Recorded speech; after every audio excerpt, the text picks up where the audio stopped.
Captain Jake Morrison looked at the screens in front of him. The bridge of the UE's Liberty was quiet, except for the soft hum of the ship's engines.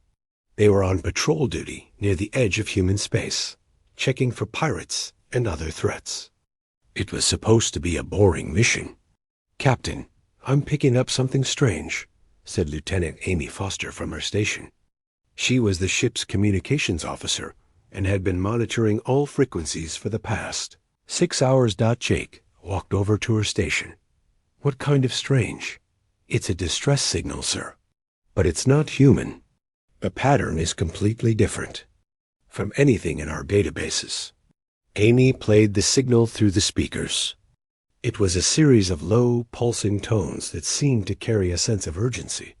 "Where is it coming from?" Jake asked. Amy checked her instruments.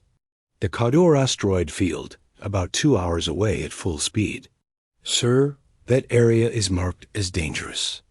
The asteroids move in unpredictable patterns because of the gravitational forces." Jake thought for a moment. The Cador field was indeed dangerous. Many ships had been lost there over the years. But someone was in trouble, and that someone was calling for help. "Lieutenant Parker, set course for the Cador field," Jake ordered. His second in command, Commander Bill Parker, looked concerned. "Sir, are you sure about this? It could be a trap. Pirates sometimes use fake distress signals to lure ships into ambushes." Jake understood Parker's worry. They had all heard stories of ships that responded to distress calls and were never seen again. But Jake had joined the military to help people, not to hide from danger. "I know the risks, Bill, but we can't ignore someone who needs help. Take US in, but keep the shields up and weapons ready." The Liberty changed course and headed toward the asteroid field. As they got closer, the distress signal became stronger. Amy worked to decode it, trying to understand what it was saying. "Captain, I think I've got something," Amy said after an hour of work. "The signal seems to be saying help and dying over and over again, but there are other words I can't figure out." Jake nodded. "Keep working on it. How much longer until we reach the field?" 30 minutes, sir," replied the pilot. Jake used the time to prepare his crew. He called Dr. Lisa Chun to the bridge. She was the ship's doctor and had experience treating different kinds of injuries. "Doc, we might be dealing with aliens. Are you ready for that?" Dr. Chun adjusted her medical bag. "I've studied alien biology in school, but I've never actually treated one. I'll do my best, Captain." When they reached the asteroid field, they had to move slowly. The rocks were huge, some as big as small moons. They spun and tumbled through space, creating a deadly maze. Jake's pilot, Lieutenant Tony Hill, carefully guided the ship through the gaps. "There!" shouted Amy, pointing at the main screen. "I can see something." A ship was caught between 2 large asteroids. It was unlike any human vessel Jake had ever seen. The hull was dark purple, with strange symbols carved into its surface. Parts of it were torn open, and Jake could see atmosphere leaking out into space. "Life signs?" Jake asked. Amy scanned the alien ship. "I'm reading 4 life forms, Captain, but they're weak. Very weak. Tony, get us as close as you can. Bill, prepare a boarding party. Doc, you're with me." Commander Parker looked worried again. "Sir, we don't know anything about these aliens. They could be hostile. Look at their ship, Bill. They're dying. Whatever they are, they need help right now." Jake suited up in his space armor and led a small team across to the alien vessel. They had to cut through the outer hull to get inside. The ship's interior was dark and filled with smoke. Emergency lights flickered, casting strange shadows on the walls. The team moved carefully through the corridors. The ship was clearly designed for beings much larger than humans. The ceilings were high, and everything seemed built for people, who were at least 8 feet tall. They found the first alien in what looked like the command center. She was lying on the floor, bleeding from several wounds. Jake had never seen anything like her. She was tall and muscular, with blue-gray skin and long silver hair. Her clothes looked like some kind of armor, but it was badly damaged. "Doc, over." "Here." Jake called. Dr. Chun knelt beside the alien woman and checked her condition. "She's alive, but barely. I can see 3 major wounds. I think I can treat them, but I need to get her to our medical bay." "Do it," Jake ordered. "Amy, keep scanning for the other life signs." They carefully moved the injured alien to their ship. Dr. Chun worked quickly to stabilize her condition.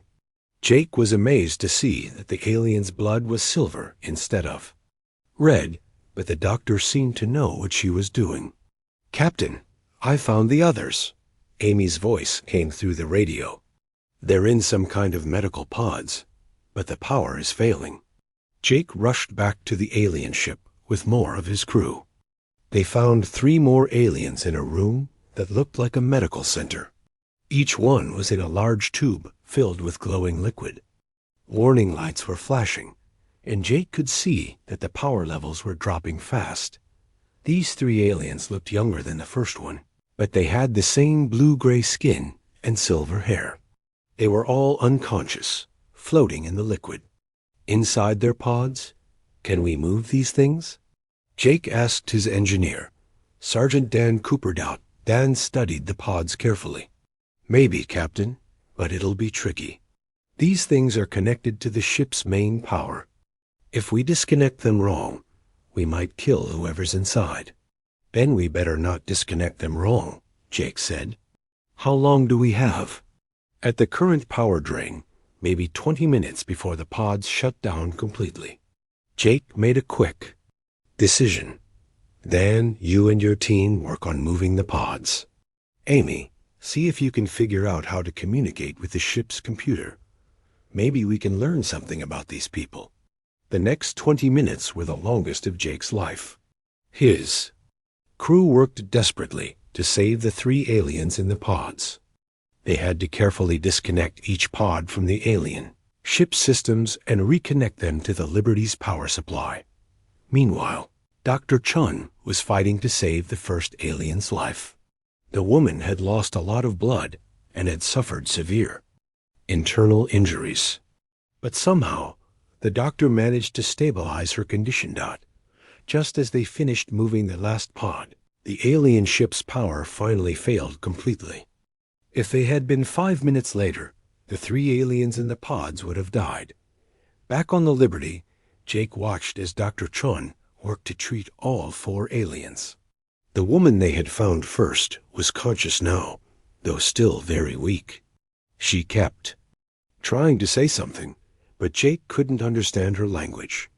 "Amy, any luck with translation?" Jake asked. "I'm working on it, Captain. Their language is completely different from anything we know, but I think I'm starting to see some patterns." Hours passed. Jake stayed in the medical bay, watching over the aliens. He wondered who they were and what had happened to them. Their ship had been badly damaged, as if they had been in a fight. Finally, the injured alien woman opened her eyes and looked directly at Jake. She tried to speak, but her voice was very weak. Amy had been working on the translation program, and slowly words began to appear on her screen. "Thank you," the alien woman whispered in broken English. "You saved us." Jake smiled and knelt beside her bed. "You're welcome. What's your name?" The alien woman struggled to form the words. "I am Zarathul. These are my daughters." She pointed weakly toward the 3 pods where her daughters were still unconscious, but stable. "What happened to you?" Jake asked gently. Zarathul's eyes filled with pain. "Pirates attacked us.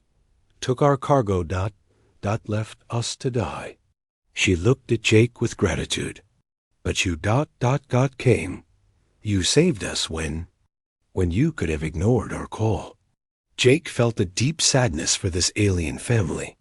They had been victims of an attack, left to die in the dangerous asteroid field. But they had survived because his crew had chosen to help instead of looking the other way. You're safe now, Jake told her. We'll take care of you and your daughters until you're well again. Zarathal studied Jake's face for a long moment. Something in her expression changed, as if she was making an important decision. You do not know, she said slowly, what you have done. In my culture, such kindness creates a sacred debt. Jake didn't understand what she meant, but he could see that it was very important to her. He squeezed her hand gently. Just focus on getting better, he said. We can talk about everything else later. As Jake left the medical bay, he had no idea that his simple act of kindness would change his life forever. 3 days passed before Zarathal's daughters woke up from their healing pods. Jake had spent much of that time in the medical bay, checking on their condition and trying to learn more about their language. Amy had made good progress with the translation program, and they could now have basic conversations with Zara Thal. The first daughter to wake up was Vera Lynn, the oldest. She opened her eyes and immediately looked around the room like a warrior checking for danger. When she saw Jake standing nearby, she tried to sit up quickly, but Dr. Chun gently pushed her back down. Easy there, the doctor said. You've been unconscious for days. Your body needs time to recover. Vera Lynn didn't understand the English words, but she seemed to understand the tone. She looked at her mother, who spoke to her in their own language. Jake watched as Zarathal explained what had happened. Vera Lynn's eyes grew wide with surprise, then narrowed with suspicion as she looked at Jake. She does not trust easily, Zarathal explained to Jake. Vera Lynn is my first daughter. She has been trained since childhood to protect our family. To her, all strangers are potential enemies. The second daughter, Nixandra, woke up an hour later. She was quieter than her sister, but Jake could see intelligence in her dark eyes. She listened carefully as her mother told the story, asking questions in their language. Jake noticed that she kept looking at the medical equipment and the ship's technology with curiosity. Nixandra is my strategist, Zarathal said. She studies everything, always thinking and planning. She wants to understand how your people were able to save us. The youngest daughter, Kaysera, was the last to wake up. She was smaller than her sisters, but seemed full of energy. As soon as she was strong enough to stand, she walked around the medical bay, examining everything. She smiled at Jake and tried to say something in broken English. Thank you, she said, the words coming out slowly. You help family. Jake smiled back. You're welcome. I'm glad you're feeling better. Kaysera's eyes lit up. She seemed excited to meet a human. Unlike her older sister, she showed no fear or suspicion. Kaysera has always been curious about other worlds and other people, Zarathal said with a fond smile. She is our youngest, but also our bravest in some ways. Over the next few days, Jake learned more about the Kethmari culture from Zarathal. Their people were warriors who valued honor above everything else. They lived by strict codes about duty, loyalty, and debt. What Jake had done by saving them was more than just a rescue. In their culture, it created a sacred obligation. Among my people, Zarathal explained, when someone saves your life and asks for nothing in return, it creates what we call Velthari. It is a bond that cannot be broken until the debt is repaid. Jake was sitting in the small meeting room next to the medical bay. All 4 aliens were there, though the daughters were still recovering their strength. Zarathal looked much better now, but Jake could see that something was weighing heavily on her mind. What kind of debt? Jake asked. I don't want anything from you. I'm just glad we could help. Zarathal shook her head. That is what makes this so significant. You risked your ship and your crew to save strangers. You asked for no payment, no reward. In our culture, such pure kindness can only be answered in one way. She looked at her 3 daughters, who nodded solemnly. Even Verilyn, who had been suspicious of Jake, seemed to accept what her mother was saying. I offer you my daughters as your sworn protectors and companions. They will serve you until the debt of life is repaid. Jake nearly choked on his coffee. What? No, that's not necessary. I can't accept that. You do not understand, Verilyn said, speaking in careful English. This is about honor. Our honor. Without this bond, our family has no honor. Nixandra leaned forward. In our culture, Captain Morrison, when someone saves your life belongs to them until you can save theirs in return. It is the most sacred law of our people. Kaizera nodded eagerly. We want to serve you. You are a good person, good leader. Jake looked around the room at the 4 alien women. He could see that this was very important to them, but the idea of having 3 alien warriors sworn to protect him seemed crazy. I appreciate the offer, but I can't take 3 people away from their lives and families. Don't you have homes to return to? Zarathal's expression grew sad. Our world was destroyed by the Vortec Empire 2 years ago. We are among the last of our people. My daughters and I have been wandering space, taking work as guards and fighters to survive. We have no home to return to. Jake felt a deep sadness for them. They had lost everything and were trying to rebuild their lives. He thought about what they were offering and what it would mean. If I accept this bond, what exactly does it mean? It means we serve you with our lives, Verilyn said. We protect you from all dangers. We fight for you. We follow your orders. But it is more than that, Nixandra added. The bond creates a connection between us. We will be able to sense your emotions, your physical condition. If you are in danger, we will know. Kaizera grinned. And we will always find you, no matter where you go. Jake thought about it for a long time.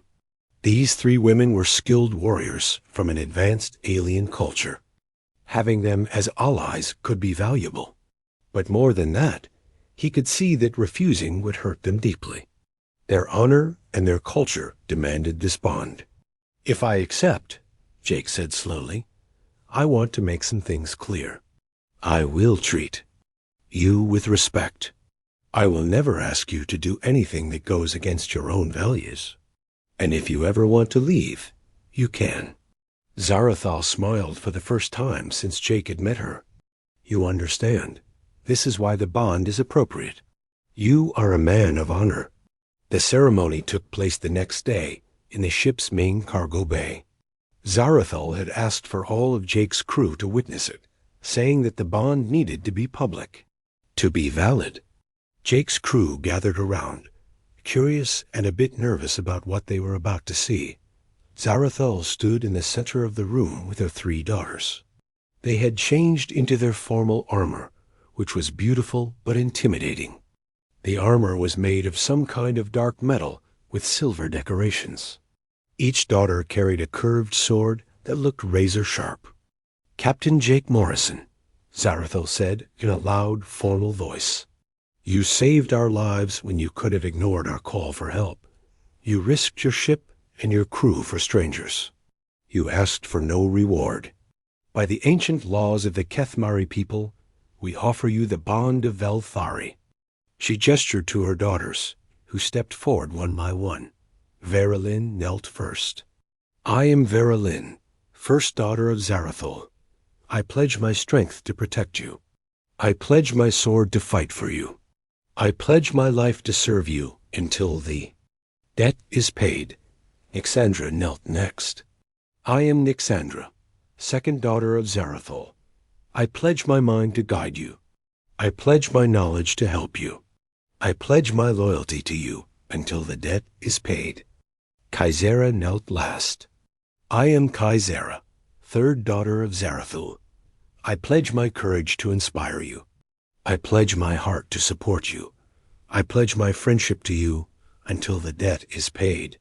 Jake looked down at the three kneeling women. He could feel the weight of the moment. These were not just words to them. This was a sacred promise that would change all their lives. "I accept your bond," Jake said formally. "I promise to treat you with honor and respect. I promise never to abuse your loyalty. I promise to be worthy of your service." As soon as he spoke the words, something strange happened. Jake felt a warm sensation in his chest, like a gentle electric current. The three sisters gasped and looked up at him with wonder. "The bond is made," Zarathul said with satisfaction. "You are now connected. My daughters will serve you faithfully, and you will lead them with wisdom." Later, after the ceremony was over and the crew had dispersed, Jake sat with his three new companions in his quarters. He was still trying to understand what had just happened. "That feeling during the ceremony," he said. "What was that?" "The bond creates a connection between our minds and yours," Nixandra explained. "It is not telepathy, but we can sense your general emotional state and physical condition. And you can sense ours," Kaisera added. "We are connected now." Varalin, who had been quiet since the ceremony, finally spoke. "I was wrong to distrust you, Captain. I can feel your intentions now. You are truly honorable." Jake nodded, still trying to process everything. "So what happens now?" "Now we learn to work together," Nixandra said. "We must understand your mission, your goals, your way of fighting. And we must teach you about Kethmari ways," Kaisera said excitedly. "You are our leader now, but you should know our customs and abilities." Jake looked at his three new companions. Varalin was tall and muscular, clearly a skilled fighter. Nixandra was more slender, but had an air of intelligence and calm planning. Kaisera was shorter, but seemed to radiate energy and enthusiasm. "This is going to be interesting," Jake said. Varalin actually smiled a little. "Yes, Captain, it is." 3 months had passed since the bonding ceremony, and Jake was learning that having 3 alien warrior companions was more complicated than he had expected. The Liberty had returned to human space, and word about Jake's unusual situation had spread quickly through the fleet. Admiral Frank Harrison called Jake to his office at Titan Station as soon as they arrived. Jake knew this meeting was not going to be pleasant. The Admiral was old-fashioned and did not like surprises, especially when they involved aliens. "Captain Morrison," Admiral Harrison said as Jake entered the office, "I've read your report about the rescue mission. Interesting reading." "Thank you, sir," Jake replied, standing at attention. "I'm particularly interested in the part about you bonding yourself to 3 alien warriors. Care to explain that decision?" Jake had prepared for this question. "Sir, it was a cultural necessity. Refusing would have been seen as a grave insult, and could have damaged human relations with the Kethmari people." Admiral Harrison walked around his desk and looked out the window at the space dock where several ships were being repaired. "Captain, we're receiving reports about attacks on our colonies near the border. Some people think these attacks might be connected to the Kethmari." Jake felt a surge of anger. "Sir, that's impossible. The Kethmari I've met are honorable people. They would never attack innocent civilians." "Maybe not," the Admiral said, "but we can't take chances. I'm assigning you to investigate these attacks, but your alien companions will not be allowed on any official missions. They're to remain on your ship." Jake wanted to argue, but he knew better than to challenge the Admiral directly. "Yes, sir." "Understood." When Jake returned to the Liberty, he found his 3 companions in the ship's training room. Varalin was practicing with her sword, moving through complex combat forms with deadly grace. Nixandra was studying human military tactics on a computer terminal. Kaisera was teaching some of the human crew members hand-to-hand combat techniques. "How did your meeting go?" Nixandra asked, looking up from her studies. Jake sat down heavily in a chair. "Not well. The Admiral doesn't trust you. He thinks the Kethmari might be involved in attacks on human colonies." Verilyn stopped her sword practice and turned to face Jake. She could sense his frustration through their bond. "What kind of attacks?" "Raids on mining stations and small settlements. The attackers are using advanced technology, and witnesses describe ships that look similar to Kethmari vessels." "That is impossible," Verilyn said firmly. "No true Kethmari would attack defenseless people. It goes against everything we believe." Kaizera looked confused. "But if the ships look like ours, who is using them?" Nixandra was already thinking like the strategist she was. Someone who wants humans and Kethmari to be enemies. Someone who benefits from conflict between our peoples. Jake nodded. "That's what I was thinking too. But convincing the Admiral will be difficult without proof." Over the next few days, Jake's companions dealt with their enforced isolation in different ways. Verilyn was frustrated by the restrictions. She was used to being in the thick of battle, not sitting on a ship waiting for something to happen. "This is not right," she complained to Jake one evening. "I am a warrior. I should be fighting beside you, not hiding on your ship like a criminal." Jake understood her frustration. "I know it's hard, Vera, but if you disobey orders now, it will make things worse for all of us." Despite her anger, Verilyn found a way to be useful. She began training volunteer crew members in advanced combat techniques. At first, the human soldiers were skeptical. They had never been taught by an alien before, and Verilyn's methods were unlike anything they had learned. "Your human fighting styles are too rigid," she told a group of Marines during a training session. "You think too much about rules and not enough about winning." She demonstrated by facing 3 Marines at once in a practice fight. Using techniques that seemed impossible, she defeated all 3 without breaking a sweat. After that, the Marines listened more carefully to what she had to teach. Nixandra took a different approach. She requested access to human military databases and began studying every aspect of human warfare and strategy. Her analytical mind quickly identified patterns and weaknesses in human tactics. She started working with the ship's tactical officers, offering suggestions for improving their battle plans. At first, they were reluctant to take advice from an alien. But when her ideas proved effective in combat simulations, they began to respect her intelligence. "Your people fight with great courage," she told Commander Parker one day. "But you often rely too much on technology and not enough on deception. Sometimes the best strategy is to make your enemy think you are weaker than you really are." Kaizera had the easiest time adapting to life among humans.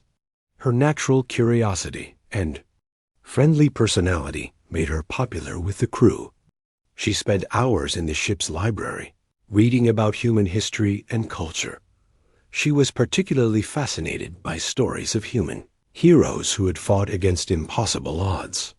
She read about soldiers who had held impossible positions, pilots who had flown suicide missions to save others, and commanders who had refused to surrender even when defeat seemed certain. "Your people are more like Kethmari than I expected," she told Jake one evening. "You understand honor and sacrifice." Jake smiled. "We have our moments." The opportunity to prove their worth came sooner than expected. Jake received an emergency call from Captain Ruth Martinez of the merchant vessel Golden Star. Her ship was under attack near the asteroid belt around Ceres. "Captain Morrison, we need immediate assistance." Captain Martinez's voice crackled over the radio. 3 ships are attacking us. They've disabled our engines and are trying to board us." Jake immediately ordered the Liberty to respond to the distress call. As they rushed toward the battle, he made a difficult decision. "Farah Nix Kai Suit. Up, you're coming with me." Commander Parker looked surprised. Sir, the Admiral's orders were clear. They're not supposed to participate in official missions. This isn't an official mission, Jake said firmly. This is a rescue operation, and I need my best people. The three Kethmari sisters exchanged glances. They could feel Jake's determination through their bond, and they knew he was taking a big risk by including them. When the Liberty arrived at the battle scene, they found the Golden Star surrounded by three smaller ships. The attackers were using boarding pods to force their way onto the merchant vessel. Jake could see that the situation was desperate. Attack Pattern Alpha, Jake ordered. Target their engines first, then their weapons. The Liberty engaged the enemy ships, but the attackers were well armed and experienced. The battle was fierce, with energy beams and missiles flying in all directions. Jake realized that a conventional space battle would take too long. The crew of the Golden Star might be killed before they could defeat the attackers. We need to board their ships and end this quickly, Jake said. Vera Lynn stepped forward. Captain, let us handle the boarding action. We are trained for this kind of combat. Jake knew she was right. The three sisters were far better suited for close combat than his human crew members. Do it. What happened next became legendary among Jake's crew. The three Kethmari sisters used their ship's shuttle to approach the largest enemy vessel. They cut through the hull and entered the ship like a force of nature. Vera Lynn led the assault, her sword cutting through enemy defenses with deadly precision. She moved like a dancer, but every movement was designed to disable or destroy her opponents. The pirates had never faced anything like her. Nixandra coordinated the attack, using her strategic mind to predict where the enemies would be and how they would respond. She guided her sisters through the ship's corridors, always staying one step ahead of their opponents. Kaisera fought with a combination of joy and fury that confused and terrified the pirates. She laughed as she battled, treating the deadly combat like a game. But her blade was just as deadly as her sister's. Within 20 minutes, the three sisters had captured the enemy command ship and forced the other two vessels to surrender. The crew of the Golden Star was safe, and the attackers were in custody. When Jake boarded the captured ship to inspect their prisoners, he made a shocking discovery. The pirates were wearing armor that looked like Kethmari equipment, but it was crude copies. More importantly, they were carrying weapons and technology that Jake recognized. These are Vortok weapons, Nixandra said, examining one of the captured guns. I have seen them before. Jake felt pieces of a puzzle clicking together in his mind. The Vortek are behind the attacks on the colonies. They're disguising their ships to look like Kethmari vessels. Vera Lynn growled with anger. The Vortek destroyed our world. Now they try to turn humans against the few Kethmari who remain. When they returned to Titan Station, Jake presented his evidence to Admiral Harrison. The captured pirates, their fake Kethmari equipment, and the Vortak weapons told a clear story. The real enemy had been manipulating both species. It appears I owe you and your companions an apology, Captain, Admiral Harrison said after reviewing the evidence. Your Kethmari allies have proven their loyalty and their value. Jake felt a surge of pride in his three companions. They had faced suspicion and isolation with dignity, and when the moment came, they had proven themselves heroes. The investigation into the colony attacks took Jake and his crew deep into space, following trails of evidence that led them closer to the truth about the Vortek conspiracy. Each captured pirate ship revealed more fake Kethmari equipment and advanced alien technology that didn't belong to any known species in the region. Jake was studying the latest intelligence reports in his ready room when Amy Foster contacted him from the bridge. Her voice carried urgency that made Jake pay immediate attention. Captain, we're receiving a priority message from Admiral Harrison. He wants to speak with you immediately. Jake made his way to the bridge, where the Admiral's face appeared on the main screen. Harrison looked older than usual, and Jake could see worry lines around his eyes. "Captain Morrison, we've made a breakthrough in our investigation. We know who's behind the attacks, and it's worse than we thought." "How much worse, sir?" "The Vortak Empire has been planning this for months.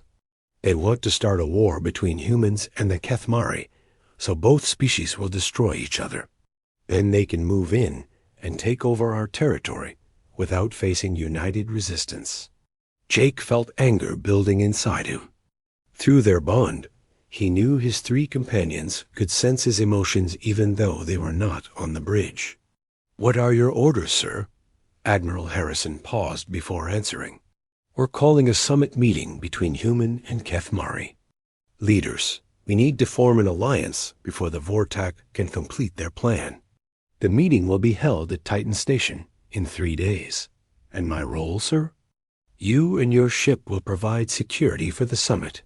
Your unique relationship with the Kethmari makes you the logical choice." The Admiral's expression grew serious. "Captain, this meeting is crucial. If we can't form an alliance, both our species might face extinction." After the Admiral signed off, Jake called his senior officers to a meeting. Commander Parker, Dr. Chun, Lieutenant Foster, and his 3 Kethmari companions gathered in the conference room. "We have a problem," Jake began, explaining what the Admiral had told him. "The Vordik want us to destroy each other so they can take over afterward." Nixandra leaned forward, her strategic mind already working. "This explains the timing of the attacks. They waited until relations between our peoples were already tense from first contact issues." Verilyn slammed her fist on the table. "The Vortek destroyed our homeworld. Now they try to destroy what remains of both our peoples. They must be stopped." Kaizera looked confused. "But if we know about their plan, why is this still dangerous?" Commander Parker answered her question. "Because many people on both sides don't trust each other yet. Fear and suspicion can be stronger than facts." Jake nodded. "That's why this summit is so important. We need to convince both sides to work together instead of fighting." 2 days later, the Liberty arrived at Titan Station to find it busier than Jake had ever seen. Human and Kethmari ships filled the docking bays, while security teams patrolled every corridor. The tension in the air was thick enough to cut with a knife. Jake was reviewing security arrangements when Lieutenant Foster contacted him with urgent news. "Captain, Zarathal has arrived. She's requesting permission to come aboard the Liberty." Jake was surprised. He had not seen Zarathal since the bonding ceremony 3 months ago. "Permission granted. Have her escorted to Conference Room 2. "When?" Jake arrived at the conference room. He found Zarathal waiting with 2 other Kethmari he didn't recognize. She looked older and more tired than he remembered, but her eyes still held the same strength and dignity. "Captain Morrison," she said, standing to greet him. "It is good to see you again." "The honor is mine," Jake replied. "How are you doing?" Zarathal's expression grew sad. "I have been gathering the surviving Kethmari scattered across the galaxy. We are so few now. Perhaps 2,000 survivors from a race that once numbered in the millions." Jake felt a deep sadness for her people. "I'm sorry for your losses."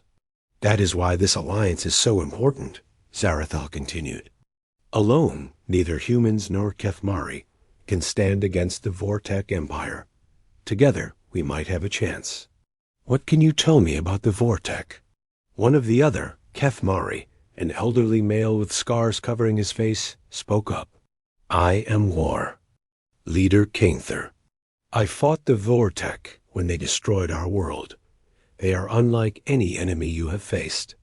Kainther activated a holographic display that showed images of Vortek soldiers. They were tall and thin, with gray skin and forearms. Their faces were hidden behind metal masks that made them look more like machines than living beings. "The Vortak do not fight for honor or territory, Canther explained. They fight to consume. They take worlds not to live on them, but to strip them bare of all resources. Then they move on to the next world. Jake studied the images. How many ships do they have? When they attacked our homeworld, they brought over 1,000 warships. That was 2 years ago. They have conquered 6 other worlds since then. The magnitude of the threat was becoming clear to Jake. Humanity had perhaps 300 warships in its entire fleet. Even combined with Kethmari survivors, they would be badly outnumbered. We need this alliance, Jake said grimly. The summit began the next morning in Titan Station's main conference hall. Jake watched from the security station as representatives from both species took their seats at a large circular table. Admiral Harrison led the human delegation, while Zarathul spoke for the Kethmari survivors. For the first hour, the talks went well. Both sides agreed that the Vortak were a threat that needed to be stopped. They discussed sharing technology and coordinating their fleets. Jake began to hope that an alliance was possible. Then everything went wrong. The lights in the conference hall suddenly went out. Emergency lighting kicked in a moment later, casting everything in a red glow. Jake heard the sound of weapons fire coming from the main corridor. Security breach in Section 7. Amy Foster's voice came over the communication system. Unknown hostiles have boarded the station. Jake activated his personal communicator. Vera Nix, Kai, we have a situation. Meet me at the conference hall. Jake ran through the corridors toward the hall, his weapon drawn. He could hear fighting ahead, the distinctive sound of energy weapons mixed with the clash of metal on metal. When he reached the hall, he found chaos. Vortak soldiers had somehow infiltrated the station and were attacking the summit. They moved with mechanical precision, their 4 arms allowing them to wield multiple weapons at once. Their target was clear. They wanted to kill both the human and Kethmari leaders. Jake saw Admiral Harrison pinned down behind an overturned table, returning fire at 3 Vortak soldiers. Zarathul was fighting with her ceremonial sword against 2 more attackers, but she was clearly outmatched. Jake joined the battle, firing at the nearest Vortex soldier. His shots hit the alien's armor, but barely slowed it down. The Vortek turned toward him, raising 2 plasma rifles. Suddenly, Vera Lynn appeared behind the Vortex soldier like a shadow. Her sword found the gap in its armor, and the alien fell. She moved on to the next target without pausing. Nick's single quotes ANDRA had taken position near the entrance, using her knowledge of tactics to coordinate the defense. She directed security teams to key positions while identifying the most dangerous threats. Kaizera fought with wild enthusiasm, her smaller size allowing her to move between the larger Vortex soldiers and attack their weak points. She saved 3 human diplomats who had been trapped in a corner. The battle was fierce but brief. The Vortek were skilled fighters, but they had not expected to face Kethmari warriors. Within 10 minutes, all the attackers were dead or captured. Jake knelt beside Admiral Harrison, who had been wounded by plasma fire. Dr. Chun was already treating the injury, but Jake could see that it was serious. How bad is it, Doc? He'll live, but he needs surgery immediately, Dr. Chun replied. Jake looked around the conference hall. Several other people had been wounded, both human and Kethmari. But everyone was alive, thanks to the quick response of his companions. Zarathul approached Jake, her ceremonial sword still in her hand. Captain Morrison, your bonded ones saved many lives today. Without them, both delegations would have been wiped out. How did the Vortek get aboard the station?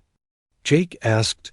Commander Parker, who had been checking the security systems, had an answer. They used some kind of cloaking technology to hide a small ship. It attached to the station's hull like a parasite. Jake felt a chill as he realized what had almost happened. They wanted to kill all the leaders from both species. Without leadership, neither side would be able to organize resistance. As the wounded were taken to medical facilities and the dead Vortek were removed, Jake noticed something strange. During the battle, when he had been in real danger, he had felt strength flowing into him from somewhere else. It was as if his 3 companions had somehow shared their life force with him. That evening, Jake met with Verilyn, Nixandra, and Kaizera in his quarters. All 3 looked exhausted, but also satisfied with their performance.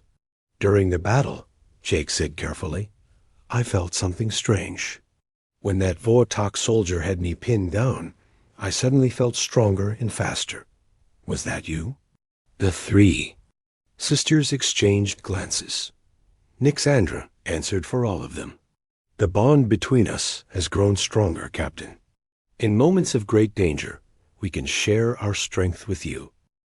The alliance between humans and Kethmari was signed 2 days after the assassination attempt.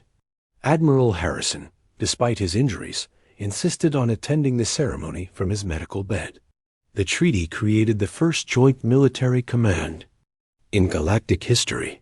With ships and crews from both species working together, Jake was promoted to admiral and given command of the combined fleet. It was an honor he had never expected, but one that made sense given his unique bond with the Kethmari. His 3 companions were also given official ranks in the new alliance military. Verilyn became his second in command.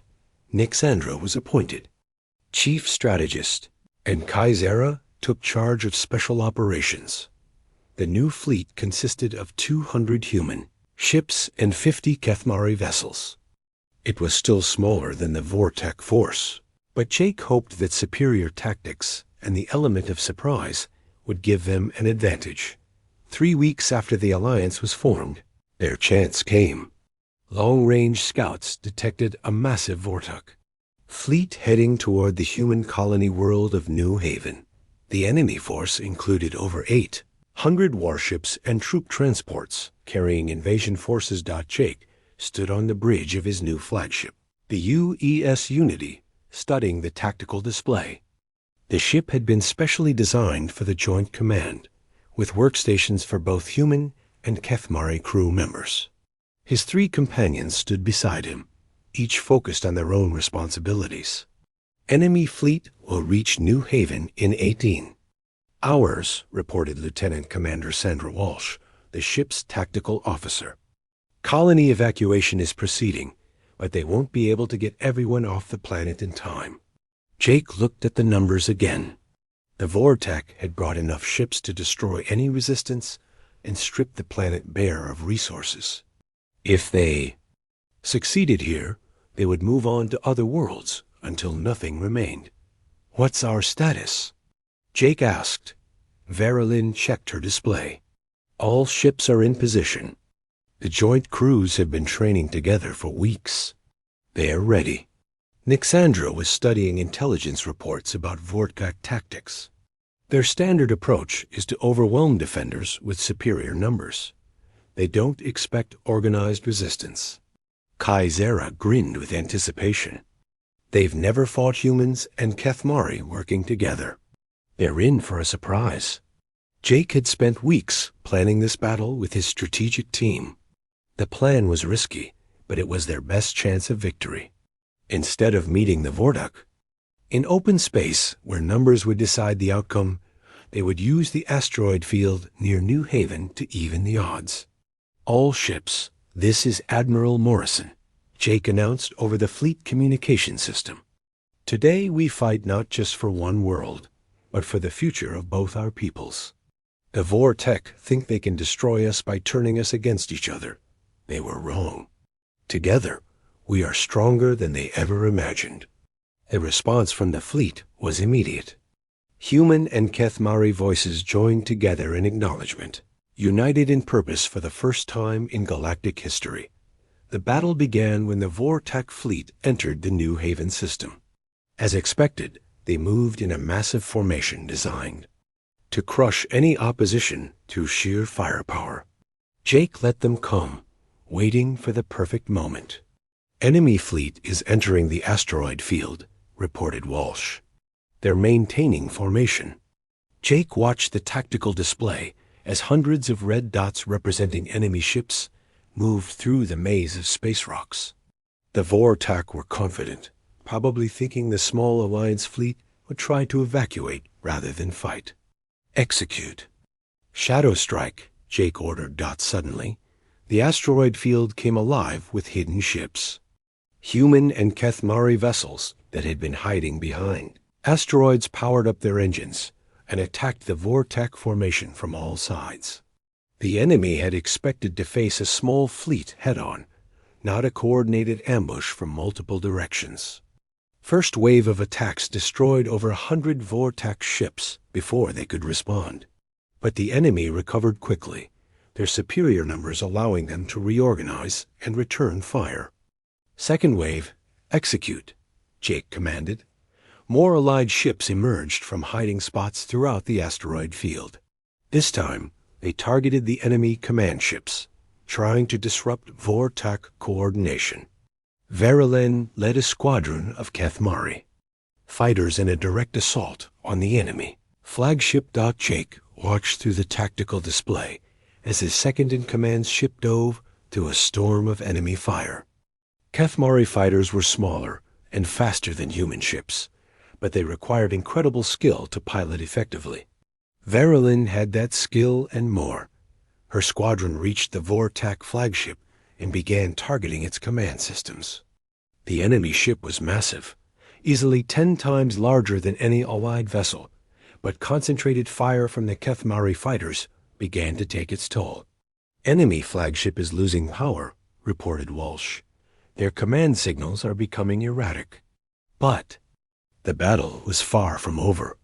The Vortak still had numerical superiority, and they were adapting to the ambush tactics. Enemy ships began using the asteroids for cover just like the Alliance forces, turning the battle into a deadly game of hide and seek among the space rocks. Jake made a difficult decision. All ships form up for direct assault. We're going to hit their main force head-on. Nixandra looked surprised.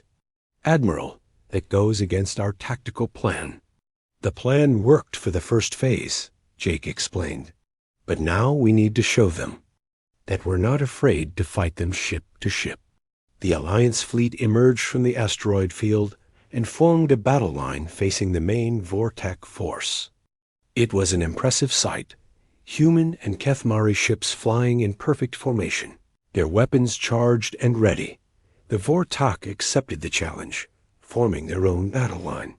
For a moment, the two fleets faced each other across empty space, like ancient armies preparing for a final charge. All ships, attack pattern Delta, Jake ordered.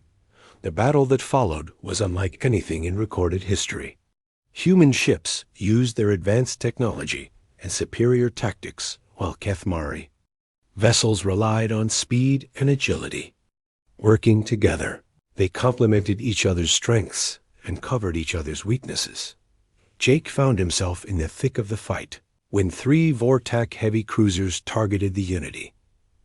Enemy fire hammered the ship's shields while Jake maneuvered through the chaos of battle. Shields down to 30%, Walsh reported. Through the bond, Jake could feel his 3 companions sharing their strength with him. Verilyn's determination, Nixandra's tactical clarity, and Kaisera's fearless courage all flowed into him, making him a better commander than he could ever be alone. Target their lead ship, Jake ordered. All weapons, full power. The Unities. Weapons struck the Vortak cruiser at point-blank range, crippling its engines and weapons. The other 2 enemy ships tried to finish off the Unity, but Kethmari fighters led by Kaisera arrived just in time to drive them off. Across the battlefield, similar scenes played out as human and Kethmari crews fought and died together. The Alliance was proving that cooperation was stronger than conquest, that unity could triumph over oppression. The turning point came when Verilyn's assault team successfully captured the Vortak flagship. With their command ship in enemy hands, The Valortech fleet began to fall apart. Some ships tried to retreat, while others fought to the end, but their coordination was broken. After 6 hours of fighting, the battle was over. More than half the Vortech fleet had been destroyed or captured, while the rest fled back to their own territory. The Alliance had won, but the cost had been high. They had lost over 60 ships and thousands of brave crew members from both species.